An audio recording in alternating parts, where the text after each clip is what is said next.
Sebagai negara kepulauan yang memiliki lebih dari 17.000 pulau yang tersebar dari Sabang sampai Merauke, Indonesia masih memerlukan moda transportasi laut sebagai penyambung ke sejumlah wilayah.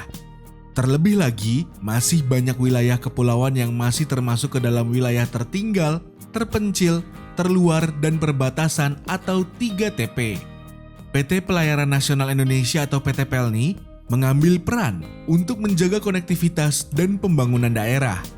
Sedikitnya jumlah penerbangan ke wilayah Indonesia Tengah dan Timur menjadikan kapal PELNI primadona untuk mobilisasi masyarakat antar pulau. Salah satu kapal PT PELNI yaitu KM Awu yang sudah berumur 29 tahun dengan rute-rute Kumai Pangkalan Bun, Surabaya, Benoa, Bima, Waingapu, Ende, Kupang, Kalabahi menjadi primadona pada musim libur Natal dan Tahun Baru. Dengan mobilitas KM Awu, banyak masyarakat wilayah Indonesia Tengah yang berada di Pulau Kalimantan bisa kembali ke kampung halamannya.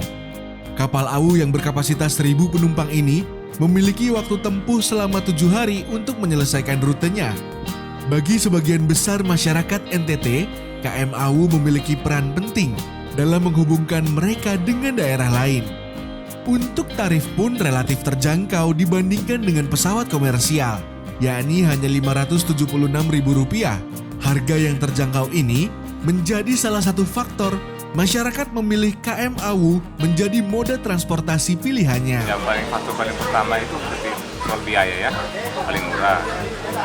Murah, yang kedua masih lebih nyaman lah sambil menikmati perjalanan walaupun jauh ya.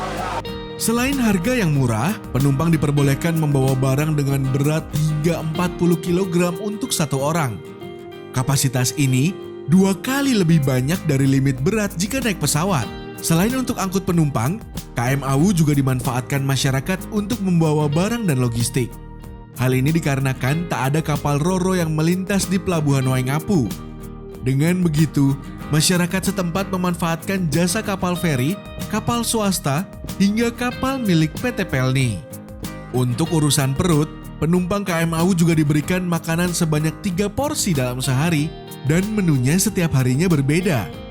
Untuk menyiapkan makanan penumpang sebanyak 1.000 orang, dibutuhkan waktu sekitar 2 hingga 3 jam proses memasak.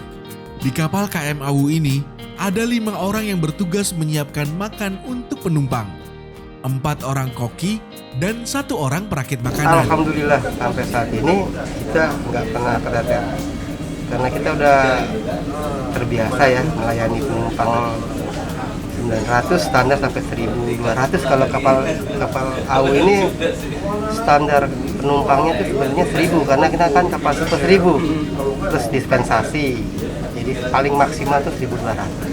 Untuk peralatan dapur sendiri, KM Awu memiliki peralatan yang sedikit berbeda dengan dapur yang ada di daratan. Perlengkapan memasak seperti kompor menggunakan pemanas induksi alias listrik. Hal ini guna untuk mencegah terjadinya kebakaran.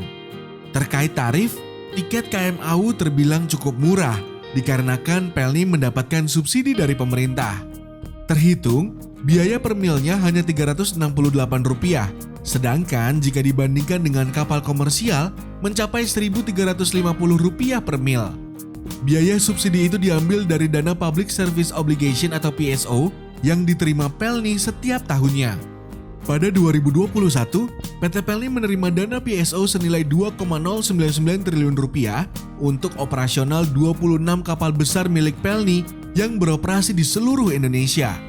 Dengan murahnya harga tiket serta fasilitas yang diterima penumpang, menjadikan banyak masyarakat yang semakin berminat menggunakan jasa transportasi dari PT PELNI ini. Namun, saat ini PT PELNI masih belum berkeinginan untuk menambah armada lautnya, terutama kapal angkut penumpangnya. Hal ini dikarenakan sangat diperlukannya perhitungan yang matang terkait operasional dari pelayaran setiap kapal lautnya. Tentunya semua kembali kepada perhitungan pemerintah bagaimana memberikan pelayanan terhadap rute-rute yang memang sampai saat ini banyak yang belum terlayani. Jadi polisinya adalah dengan menambah jumlah kapal untuk yang bukan aglomerasi, tapi yang lintas atau multiport, ujar Sukendro, VP Angkutan Penumpang PT PELNI. Pada musim Natal dan Tahun Baru atau Nataru 2022, PT Pelni mengantisipasi kebijakan pemerintah dengan hanya menjual 50% tiket pada masa 15 hari sebelum dan sesudah Nataru. Seperti yang terjadi di pemerintah daerah Provinsi Papua yang ternyata pada musim Nataru ini melarang orang selain berkartu tanda penduduk Papua masuk ke wilayahnya. Begitulah reportase bisnis Indonesia di salah satu armada Pelni. Sobat bisnis tertarik untuk naik kapal laut?